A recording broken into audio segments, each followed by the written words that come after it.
What is up? Welcome back for another great episode. Got my friends Sons of Silver, great LA rock band, a super group, mind you, that we have a great conversation about rock and roll, great sounding records, songwriting, all sorts of fun stuff. It's going to be awesome. Wherever you're at right now, hit subscribe with YouTube, Apple Podcasts, Stitcher, Google, whatever, wherever you're at, hit subscribe. Make sure you follow us on social media at MyFi Podcast everywhere. We're on Facebook, Instagram, TikTok, all the things. We're there posting about episodes, cool conversations about music and whatnot. So make sure you follow us there. And let's do this, man. Let's get into it.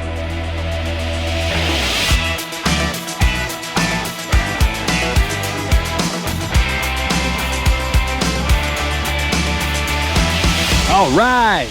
Glad you're here.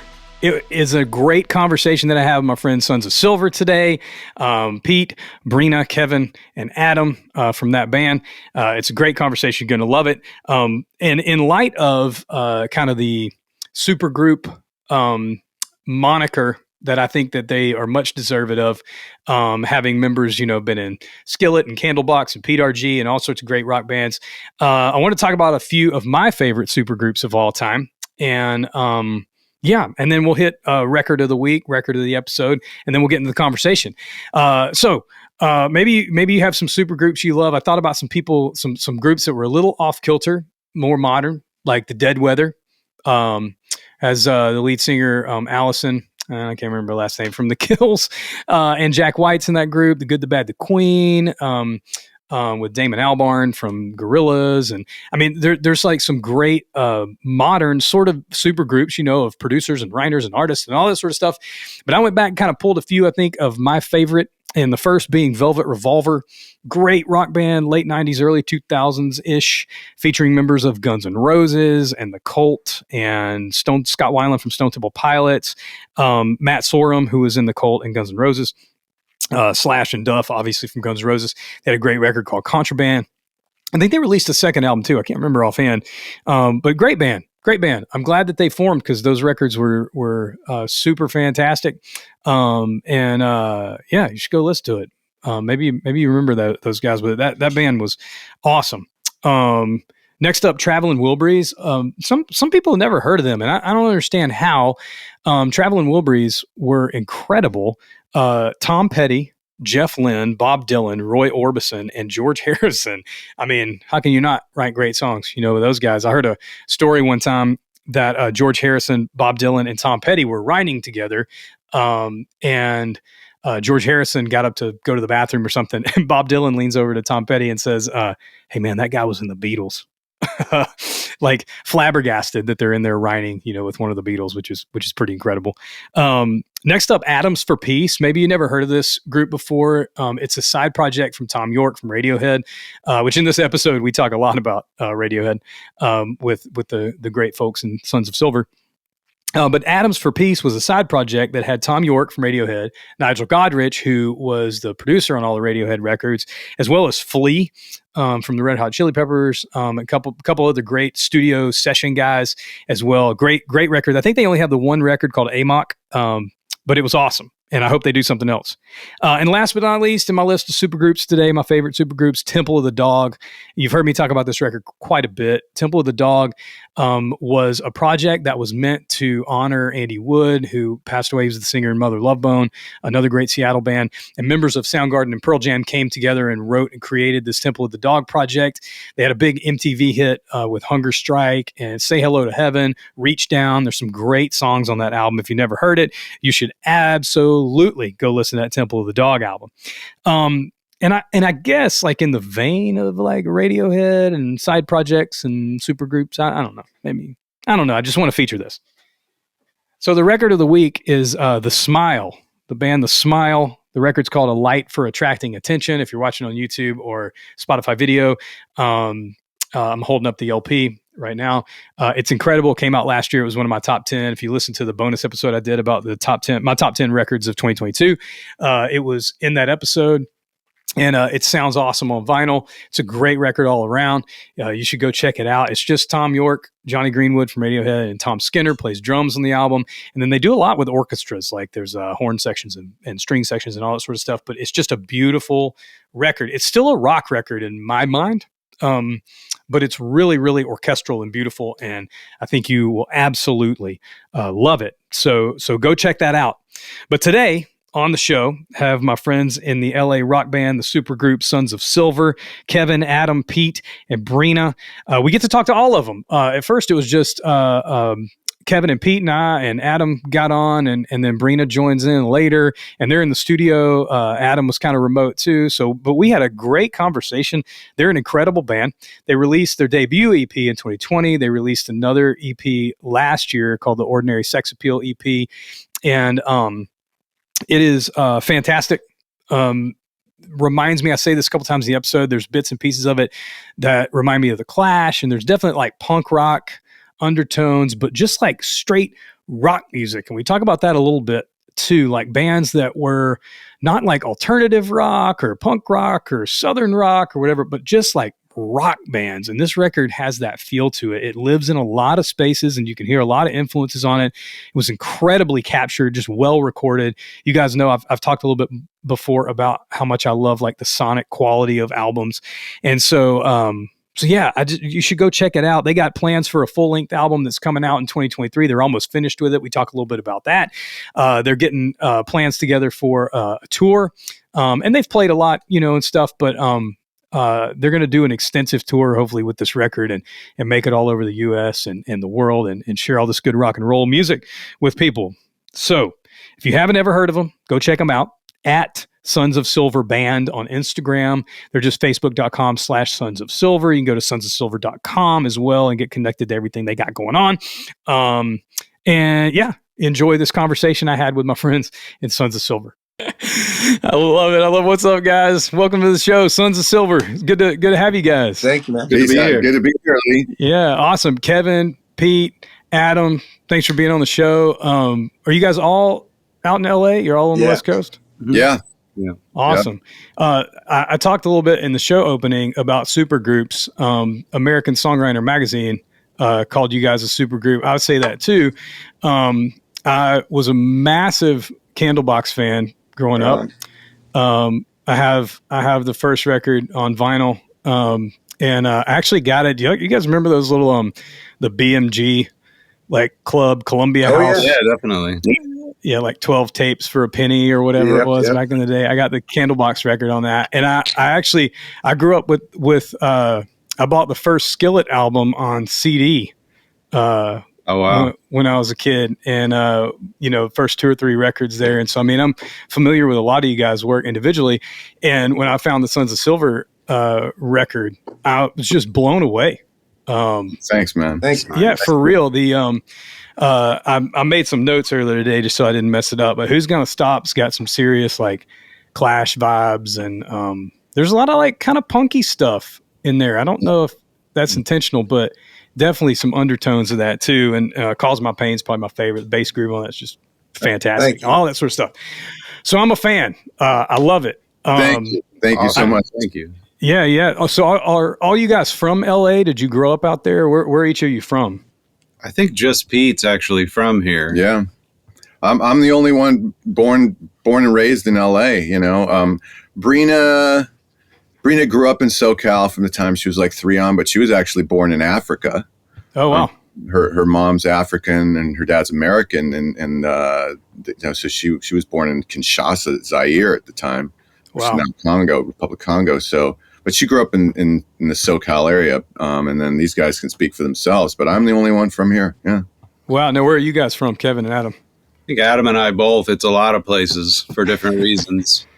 But I was born in Colorado, and I lived, honestly, all over the place. New York, Texas, Pennsylvania, Virginia. There's something else in there. Utah. Wow, nice. Utah, yeah. My dad Golly. was in construction, so we moved around for that. Yeah, kind of the same thing for me. Nice. So my dad was Navy, so we were all over the place, a lot of overseas. I was born in Scotland, moved back to the States for really the first time when I was about 9 or so. So all over the place. Same thing, man. Trekking the world. Nice, nice. Did you But guys grow up? Oh, go ahead, Pete. No, these guys have all been in SoCal for a while. So, Yeah. Stuck here. Once you get the weather here, it's tough. It's, there's Yeah. you pay a price in your homes, but the weather it's pretty Worth good. it. Worth it. Pretty Nice. Now, did you guys grow? I guess I'll direct questions to you guys just so we can keep the conversation going. But Kevin, you grew up in a musical family? Not really. Well, kind of. My dad had a huge record collection, and he knew really great stuff, but he didn't play anything. Well, he plays drums, but I've never heard it. I think when he was younger, he did play some drums. And I have a cousin who's a pretty good guitar player too, actually, but not really. No. Do you remember any of those records in the collection that you remember listening to and going, "Man, this is amazing"? Oh, definitely. I mean, the number one would definitely be Dark Side of the Moon. Nice. He would come home most nights, take a shower after work, turn off all the lights, and listen to that. He was a big fan of all that kind of stuff. A lot of Moody Blues. Oh, nice. Man, good man. Marshall Tucker. Yeah. Great guitar players. He knew really good guitar players for sure and exposed me to that early on. Nice. Well, what about you, Adam? Did you grow up musical? Kind of the same as Kevin. My dad was a massive record collector, and he had everything from rock to jazz to classical. He was a big hi-fi guy. Like back in the day, you didn't go to the store and buy a stereo system. You actually built them from kits back in the 50s and 60s. So he would build his own stereos, back with the tubes back in the day, his own speakers. And so he was a big audiophile and loved stuff. And same thing. I mean, I snagged Dark Side of the Moon, The Wall, a whole bunch of stuff out of his record collection. I'd say probably when I was a teenager, probably half my albums were his that I'd pilfered and borrowed for indefinite periods of time. Yeah. Nice. Was there one band, do you remember from back, was it Pink Floyd for both of you guys, or was there one band that you were like, this is the band that I listened to and I went, I have to do this. I have to play music. Well, probably before that thought even occurred to me, I would say it's the Beatles. I mean, we listened to a lot of Beatles in the house when I was a little kid. But yeah, Floyd, I mean, any of those bands like that. And then I found Zeppelin on my own and Queen and, just started working my way up from there all the way up to whatever was current at the time. Yeah. What about you, Pete? You grew up in a musical family or around that, or? No, I did. Both my parents were musicians. They actually had a band together here in LA, and they toured the West Coast. My mom was the lead singer. My dad was bass player, and he also wrote a bunch of the songs.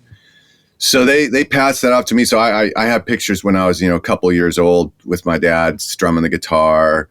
And we have recordings and stuff that are around on the cassette, even cassette recorders at the time, just he and I banging on something together and me sort of squealing along as a little kid. So yeah, and in fact there's a rumored story which my aunt recently verified, that my mom, they actually played a show at the Troubadour here in LA, which is one of the famous clubs, and my mom was it was like 3 weeks before I was born. So that's what I was born into. And then my parents split up. My stepdad was an avid record collector. He had thousands and thousands of records, and he played drums and sang as well. So it was around from the beginning for me. Yeah, nice. Brady just jumped in here. Sorry, 2 years. Nice. Me a little bit. Glad you made it. The whole group's here now. Yeah, here I'll get over behind. But glad you could join us. So yeah, that's what how we grew up. Awesome, man. And obviously, I mean, usually when bands like this form with people who have so much experience and records with other bands under their belt and people groups they've been a part of and written with and all that sort of stuff, it's kind of a journey. Like what was the makings? Because the Ordinary Sex Appeal EP is the second EP, right? And you guys are working on stuff now. Obviously this year. So I would love to hear, how did you guys even get together in the whole thing start with Sons of Silver? Because the first EP came out in 2020, in the middle of the whole mess. Yeah, we decided, to just jump in right away, but no. Yeah. Basically, it's simple as this. Adam and I have been working together for quite a few years. So we were in another band called Last December, which was, we had a pretty good amount of success here in SoCal, the West Coast. and a bunch of stuff on TV. And then, the band got chewed up and spit out by the label system, but he and I stayed very close, continuing to play, especially in the studio. And that's about the time that Adam joined Candlebox. And anyway, and on that process, I was in the studio a lot, producing different acts, in particular. And I got bored with that, just being in the studio, just recording other artists. So I had put together a few new songs, working with Brina, who jumped on at the time as my engineer before we were married. And so I started playing some acoustic shows. I was bored playing acoustic stuff by myself, so I dragged Brina into it, semi-kicking and screaming. And I like to be the silent engineer. And we were both bored together. So then Brina's like, "Hey, just call Adam, ask him. Maybe we can put a band together and play a few shows, and that'll be that." So I called up Adam. Adam brought in Dave Cruzen, and Dave brought in Kevin, and we were a band, And this is the short form of the story, but it was pretty quick. And next thing we knew, we were not playing local shows. We were playing around the country, 40, 50, 60 or more shows a year. Did a bunch of opening stuff for Candlebox for several weeks, actually a few months in different chunks.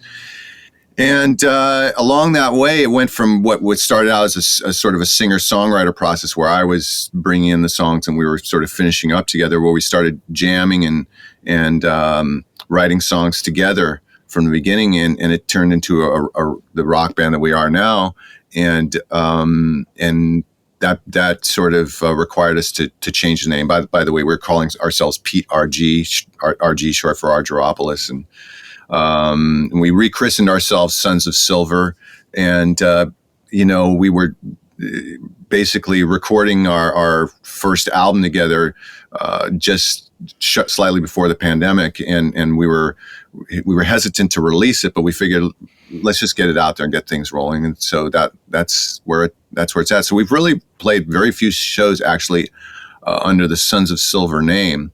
We're chomping at the bit for that right now, but that's how we came to be, and it was really a very seamless process. A lot of chemistry. Adam and I, have had a lot of time together, so that was a really good foundation for us. And I would say we've always worked well together. I'd say he's probably one of the most important few people in my life. So awesome. That makes it a lot easier. Yeah, you did it, Adam. Yeah, and I think, and honestly, the fact that we've all done things and the experience amongst everyone in the band allowed us to find our sound, allowed us to find our writing stride quickly, because we already had been through this process before. It wasn't new to us, so we knew how to get right in and head for what we were looking for. And after that, it just takes time to find your style and your sound that you like. But we were writing good stuff pretty much from the get-go. Yeah. I think like listening to the Ordinary Sex Appeal EP, it's not uncommon, I feel like, for guys of your caliber who've been playing music, as long as you have, for like the instrumentation and the songs to be great, but the chemistry of the record's pretty impressive. And awesome. I was like, man, I can't wait to hear a full length. You guys, I know you're working on something. How much can you talk about, what you're working on this year? We're actually finishing up an album right now. Full length? It'll be a full length. Nice. Yeah. And it's taken a little longer because the challenges of having a 2-year-old at the studio has cut down on our hours a bit. And, but we started almost done. We started the recording process. Well, we started really working on the songs in the middle of last year, and we had a couple hiccups along the way. One being that Dave Cruzen left the band.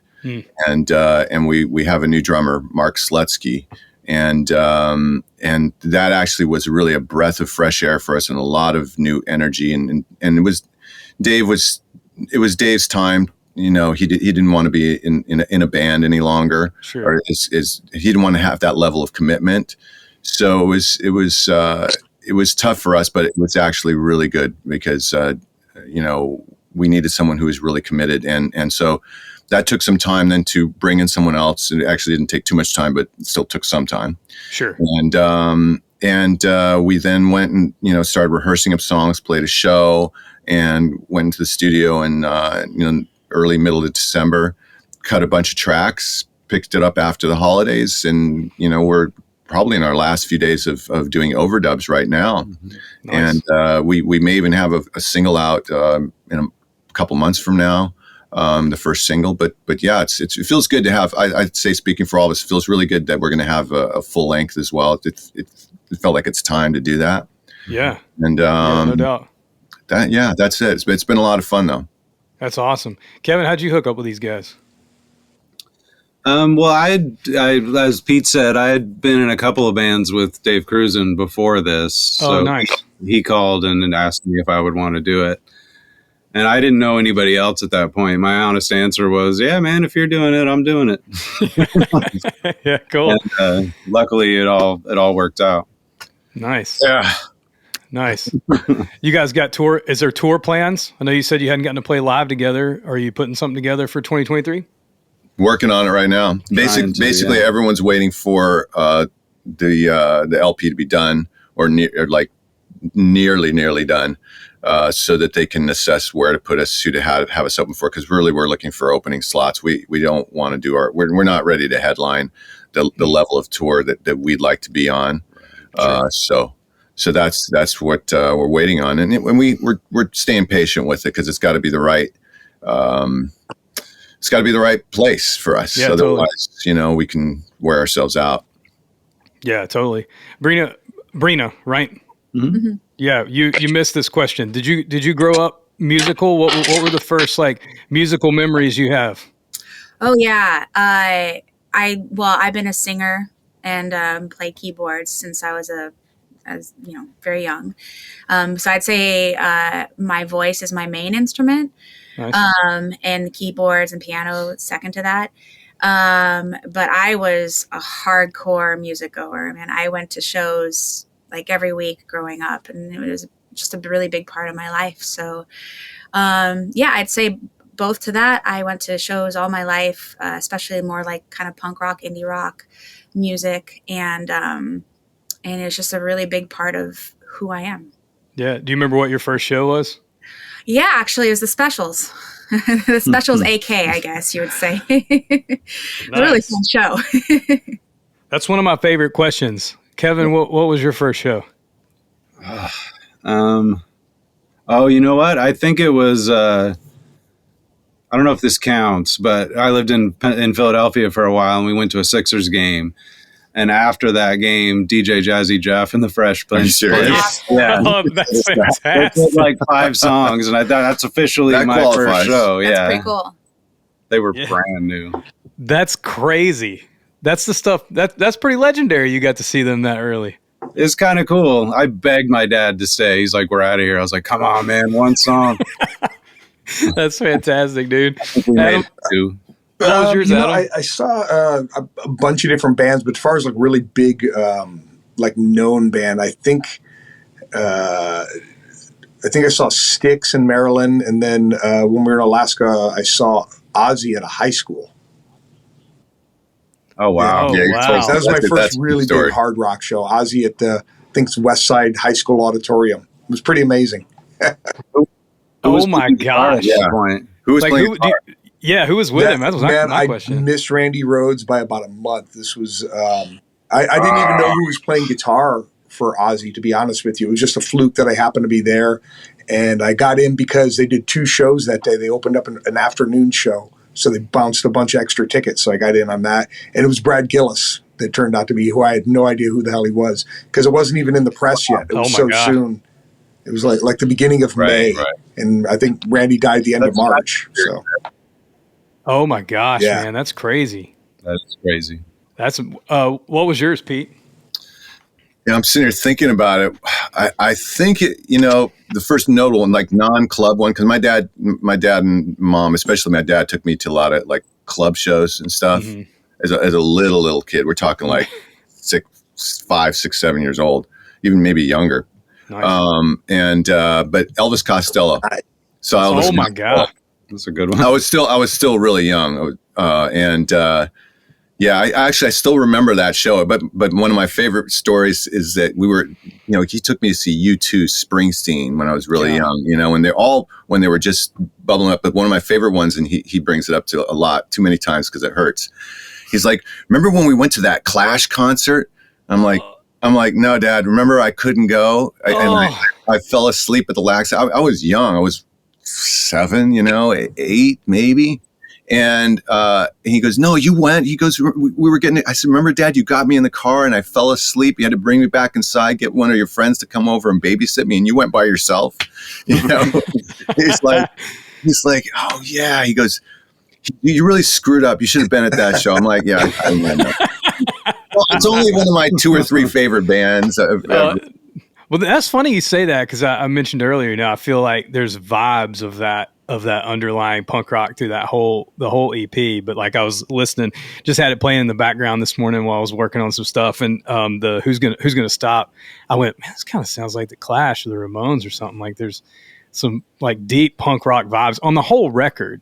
And I think I hear it most in the space of the production and the bass guitar, like, there's just the way the dynamic of it works. And there's not a lot of records, I feel like, where there's as much space as there is in the EP, which makes when it rocks, and when it's chill, it's chill. And the amount of it's nice.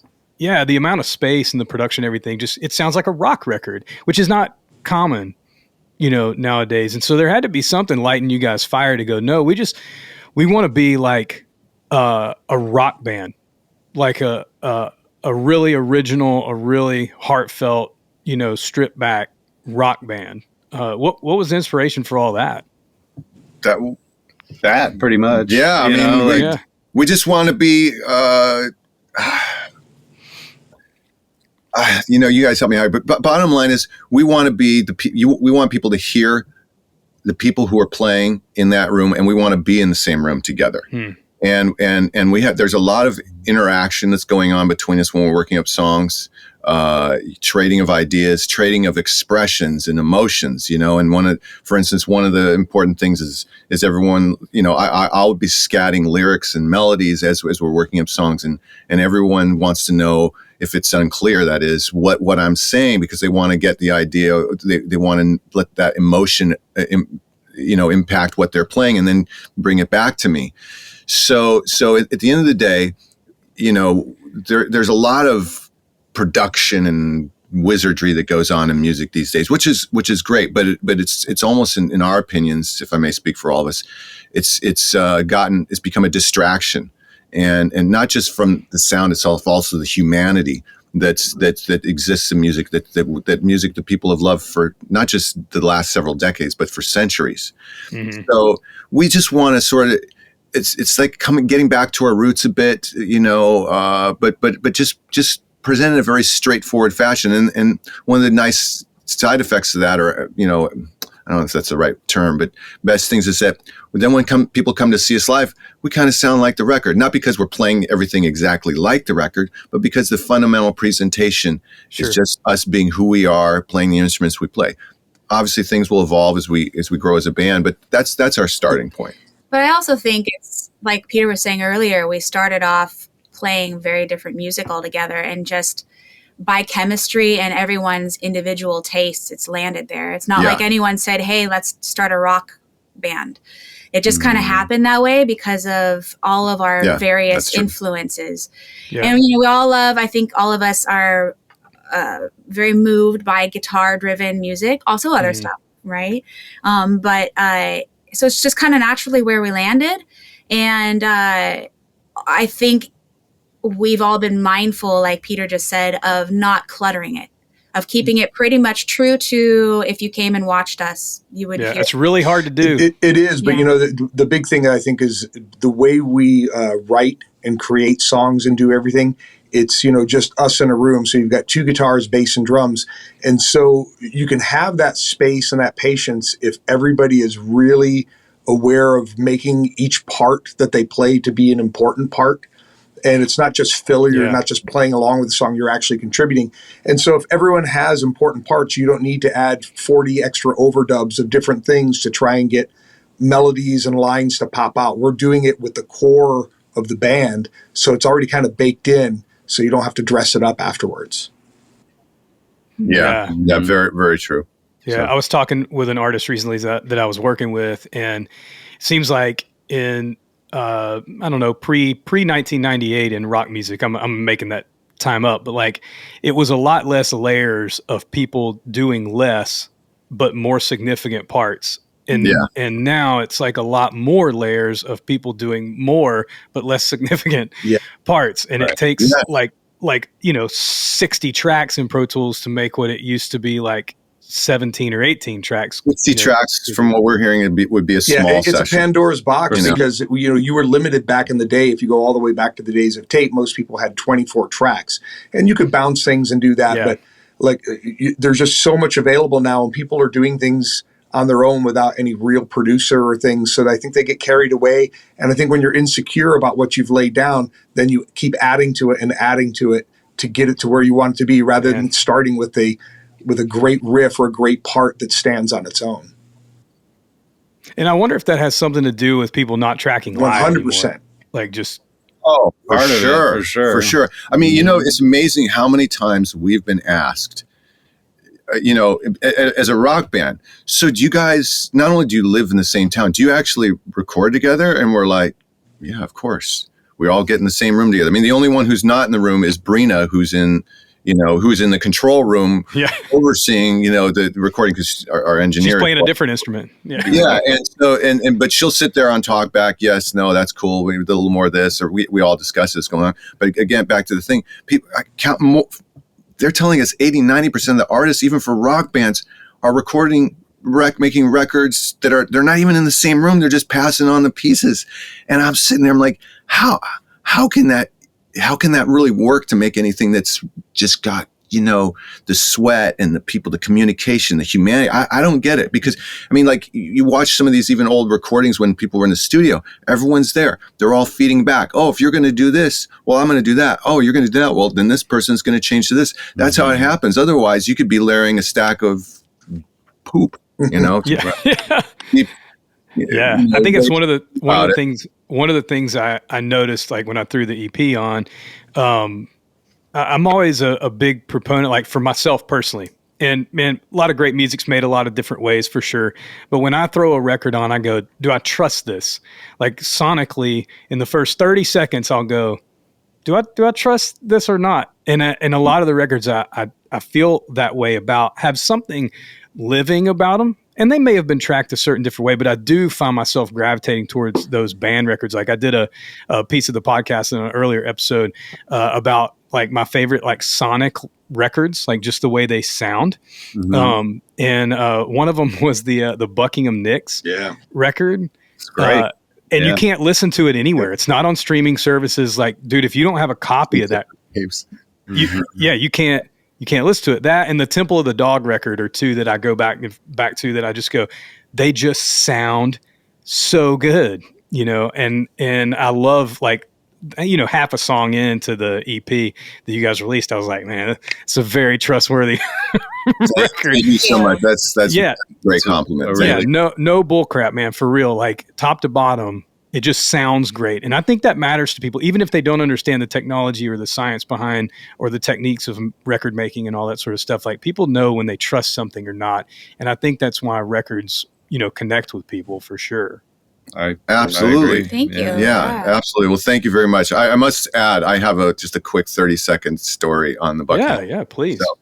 So through the person Adam and I actually met through as a producer, his name is Peter Love, and he was the protege of a very famous producer, Keith Olsen. Yeah. Keith Olsen brought Buckingham and Nicks with Fleetwood Mac to make, the lineup that we all really know as Fleetwood Mac, and Keith Olsen went on to produce other acts such as AC/DC, Whitesnake, Pat Benatar, everything. And so the first publishing company I had sent me to work with Peter Love, this protege of Keith Olsen. Peter was working with Adam, introduced me to Adam, and that's how we met. Along this process, I was working at Keith Olsen's studio all the time, and got to the point where I was there so much and so late, they just gave me a set of keys, taught me how to use the alarm and run the studio, and that was that, because I was driving crazy with the hours. And one point, they showed me where the tape vault was. I could store my tapes. I started going in there and seeing, all these different acts, their tapes on the wall. And I figured, I'm going to pull a couple of these off, flip them on the machine. Oh, yeah. Sound like so. I did that a few times with the Buckingham and Nicks tapes. Oh. And I remember when that studio was shutting down, no one was claiming these tapes. And I was thinking to myself, maybe I should just take these. If anything, if anyone wants them back, I'll give them back. I'll even ask if they want them. But I didn't. But it was actually pretty cool to listen to the tape on some of that stuff. Yeah, to nerd out, like there's certain records that Buckingham Nicks, I remember it's like little things, like the way the hi-hat sounds on that record, and like just there's like certain things I go, that just sounds so good. I could listen to the hi-hat soloed on that record. I don't even remember what songs it was. I just remembered how remarkable they sound, especially the vocals were just totally. Keith knew his stuff, that's for sure. Yeah, no doubt. Do you guys, talking about records, do you guys remember the first album that you spent your own hard-earned money on? Ooh. Like, I know you listen to, like, your parents, Pete, and all you guys were talking about, like, your dad's record collections, your parents' stuff, that you'd kind of steal for a bit. But do you remember the first stuff, like, you opted into, like, you spent your money on it? Mine was Weezer's Blue album and Radiohead. I actually think it was OK Computer. Nice. That was money. That was later. Money well spent. Yeah. Actually, just somebody bought me for my birthday the repress of OK Computer with the extra LP with all the really? stuff. Yeah, and I haven't gotten to it yet because my birthday was just last week, so I got like 15 vinyls, and I've been listening through the new records and stuff, and I haven't gotten to that yet. So I'm stoked on it. That's a great record. Sound great, I'm sure. Yeah. Beautiful. What about you, Kev? I honestly don't know. I have memories of walking to Walmart to buy a few things, but I'm not sure what the first one actually was. What was one you remember? The Candlebox record was one of them, though. The Candlebox album? Hey, also a great Sonic album. Hey, and another thing I'd love to say about Sons of Silver, I have thought this about Candlebox. There was two bands from that era that I thought about, Candlebox and this band called Brother Kane. Damon Johnson. Yeah. So Brother Kane was a little bit more like in the Southern rock vein, but like coming off the years of hair metal, there was like the grunge thing, but there was also like just a rock thing. It wasn't like an alternative. It was just a rock thing. And there were bands like Candlebox was one of those bands. I couldn't put them in a category. I'm like, got great guitar solos, but there's like a Southern thing in there, but there's also just like a East Coast thing, a rock thing in there. There's also like a punk thing. I just couldn't do it. Was that like, oh, go ahead, Adam. I was going to say, it was, sorry, I had to hit an alarm here and I can't find the app back again. Okay, there we go. There he is. Because they were never really a grunge band. It was really a blues-based rock band, if you will. So it didn't fit with that, and it really wasn't a part of the scene. It just happened to start in Seattle. And you're right, that rootsy thing. I mean, Brother Kane really had that. Damon Johnson was, again, another bluesy-based, rootsy guitar player who now he still tours with Brother Kane, but he's playing guitar for Leonard Skinner right now. Oh, wow, I didn't know that. Yeah, Brother Kane was just here. For Skinner. Yeah. I think of another one of those bands for me was Driving and Crying, even though they were like a Southern band, like they were just kind of a rock band, know? And I don't know. There was a whole movement, I think, of bands that people forgot that had great sounding records. But well, that was the one thing when the '90s came along, and people talk about how Nirvana changed everything and the whole grunge thing. But really, what it was is I think that by the end of the '80s, it had gotten so contrived, and the hair metal scene, if you will, the LA music scene, had started to become a caricature of itself, and it had gotten so superficial that. Really, aside from the grunge thing and that, it just brought back reality music. It was a lot more rootsy. It was a lot more honest, I think. So those bands fit into that as well, even though they weren't part of the grunge movement necessarily. It just opened up a lot more real, raw music, I think. Yeah. And, I had Todd Kearns on an episode. I don't know if y'all know Todd. I do know Todd. Yeah, he plays bass for Slash and Miles Kennedy and the Conspirators and Bruce Kulick and a multitude of people. He's a Vegas guy. But he was saying, like, there's a whole train of thought that grunge had nothing to do with killing hair metal. It was Guns N' Roses. I agree. I'm on board. I was actually about to say that. Adam and I have talked about this. It started with Appetite. Yeah, they fired the first shot of that. That was the first really like dark band, that came out and we're like, we're going to talk about real shit, maybe some unpleasant shit, but it's going to be real, and it's not going to be, fluffy. Hey, we're going out and partying and drinking and getting laid, and that's all we're about, Yeah. He made a statement about. I believed those guys. Yeah.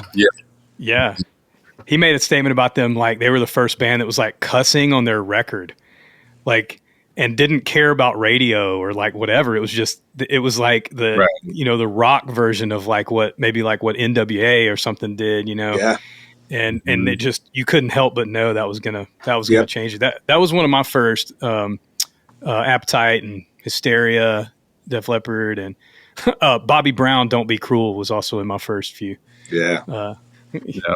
But do you guys remember, Pete? Do you remember what your first was? Well, first I would say Bobby Brown was a heavy hitter, but no pun intended. Best joke of the episode right now. My first album, I really don't remember. I think I was at a used record store and I bought a Monkees record. I swear to God. That's funny. And I remember Awesome. I brought it home, and my dad saw it and was like, no. And we quickly went to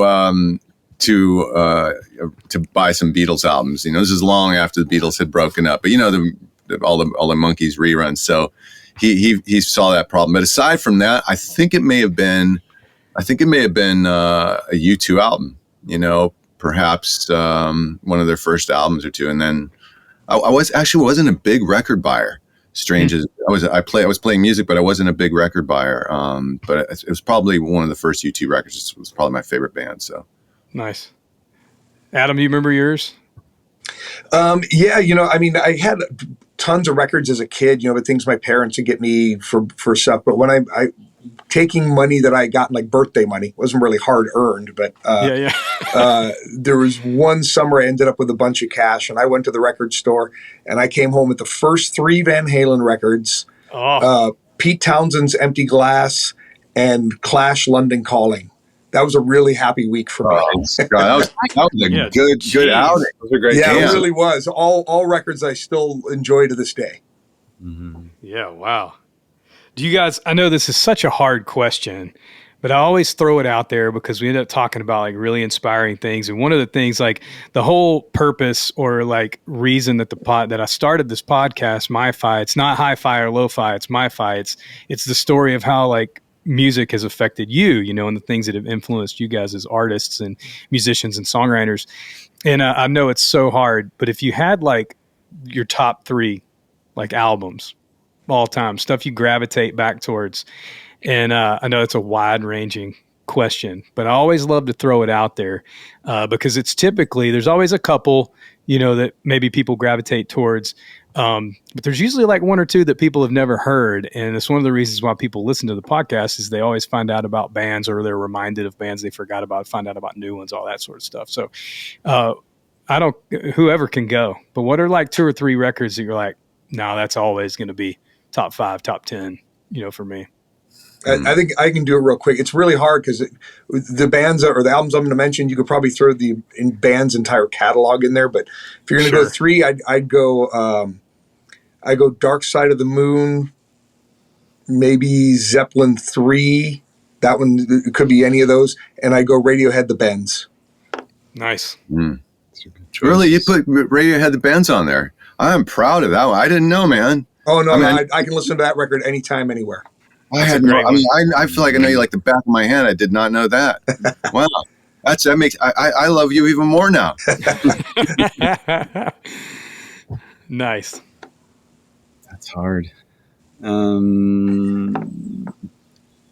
know what? The Verve's Urban Hymns is huge for me. That was partially because it was in this crossover period for me from being like Dream Theater obsessed, like shred guitar player. Yeah. Like I got that record and OK Computer at the same time and like reassessed my entire existence, as a guitar player at least, which was like, wait a minute. this is very cool. And then honestly, pick a Tom Petty record. Pick Maybe one though. Pick one. Probably Wildflowers. All right. You got a third one coming? Did I do 2 or 3? I can't remember. Did you count OK Computer as that one? See, I would count OK Computer was my second. Those two urban hymns together were a big deal for me. Nice. You go, because I'm still thinking. Oh, okay. Well, I'm with Kevin, definitely OK Computer, although you could pick any of the Radiohead. Totally. For me early on. So definitely OK Computer. And for me, the 2 earlier Pixies albums were really influential. Nice. So those are pretty big for me. And also The Clash, probably London Calling. That's the one with, I think, like one of the first ones I got. So, I mean, Those are good picks. Either that, or I would say equally Miles Davis, Kind of Blue. Oh yeah. You should put that on there because you listen to that one a lot. I listen to a lot of jazz too. Yeah. Do you have a favorite? Just being the engineer, like, do you have a favorite engineered record, or like something that you're just like sonically drawn to? Please don't say Steely Dan. I actually don't. I mean, there's a lot of different songs that I have. Like, we have on our computer, we have a Spotify list of like references to always go to. And that's ever evolving. I don't. I know that for me, I used to, not used to, but I really appreciate T-Bone Burnett's sounds. Oh yeah. He gets some really great sounds that, and I've always loved those sounds, but, and I also like, there's so many. I mean, I like the way Chad Blake uses distortion. Yeah, I don't have any one particular album though. Lots of different songs to reference. Yeah, totally. That's cool. That's very cool. All right, Pete, we've given you the whole time to think. Okay, there's a clear number one. The clear number one is U2's Joshua Tree. That is hands down my favorite album, bar none. And I could throw in some of their albums as ties with that almost, like War, for instance, or Octane. But second, Clash is London Calling. And that's a pretty, and I shouldn't say that Joshua Tree is a clear winner, because Clash's London Calling is a close second. Third is where it starts getting a little murky and dicey, and I feel like I'm slighting some of my favorite artists by leaving them off the top 3. So if ever they see this video by that, that chance, and I leave them off, please don't take offense. But I would probably have to say, as a musical influence, it's a tie between the Bends and OK Computer. And since we have 2 picks for OK Computer here, I'll go with the Bends. Nice. So, you got 2 Bends too. You got 2 Bends now. Right now, we've just unraveled the mystery. What is the common thread of Sons of Silver? And it is Radiohead. Radiohead with The Clash a close second. Yeah.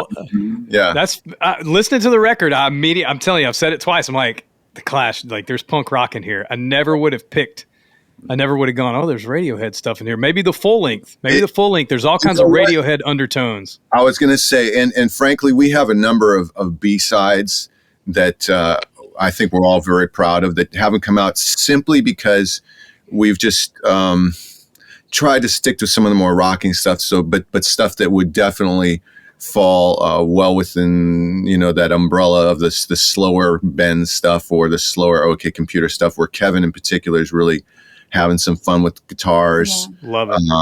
Also, Dave, when he was still with us, was playing some really cool sort of groovy drum stuff, and Adam, sort of sewing, bringing them together.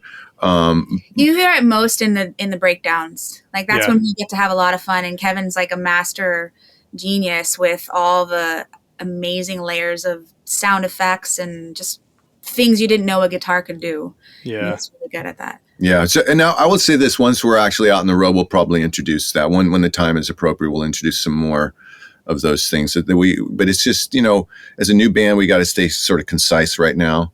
Sure. But yeah, this was a learning experience. Thank you so much. How much do we owe you? No, that's awesome, man. I appreciate all you guys being on the show. This has been a fantastic episode. And if you're listening, you never heard Sons of Silver, go check them out at Sons of Silver Band on Instagram. You can find them on Facebook, all the social stuff. Sonsofsilver.com is the website. And you guys, they're in the studio working on a full length record, but Ordinary Sex Appeal EP, the first EP from 2020, all that stuff's out. You can go listen to now. I highly recommend it. Thank you guys so much for the time and for the music. Man, I'm stoked on this full length record. Is it going to make it out in 2023? Oh yeah. Oh, for sure. Okay. Yeah. Excellent. Oh, it has to. No, we'll make sure to get you in advance of it. Excellent. Yeah, that would be really fantastic. I appreciate you guys. Hope you have a great time and hope to see you on the road soon this year. Get out to the East Coast. Yes, thank you. Where are you at, by the way? We're in Atlanta, just north of Atlanta, nice. Georgia. Awesome. Very cool. We love it out there. So awesome. Awesome, man. Appreciate you guys being on the show. Thank you for having us, Lee. Talk to you soon, man. You be well. You too.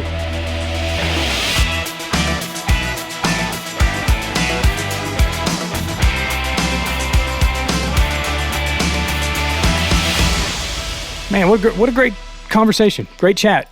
I love talking to people who love music. And we're fortunate on MyFi. All our guests have this passion for music, and Sons of Silver is no different. And if I can just say, I fanboyed a little bit, but if I could just say, Candlebox was a big deal for me. So getting to talk with Adam was pretty cool. I remember I got that on cassette when I was a kid and listened to that record like crazy. And so sometimes you get to chat with people who have made some piece of art that's really significant to you. So that was pretty cool getting to chat with Adam and Pete and Kevin and Brina. They're all just brilliant and love music. You can just kind of tell when people really love what they do and they love what they're doing.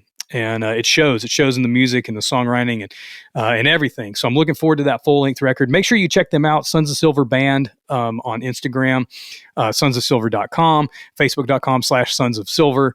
And then look up the Ordinary Sex Appeal record as well. I'm sure you can get there from the website, sonsofsilver.com and all that. Make sure you give them a follow. Stay connected because that full length record, I'm sure, is going to be fantastic. And look for those tour dates as well. Probably the website's the best way to keep up with everything they got going on and find out about when they could be touring in your area. So, and before you leave, hit subscribe. Make sure you subscribe wherever you're at. Follow us on social media at MyFi Podcast everywhere. And go check out the website, myfipodcast.com, for a bunch of past episodes. We got some great episodes coming up over the next 3 or 4 weeks. Some awesome guests lined up. It's going to be a lot of fun.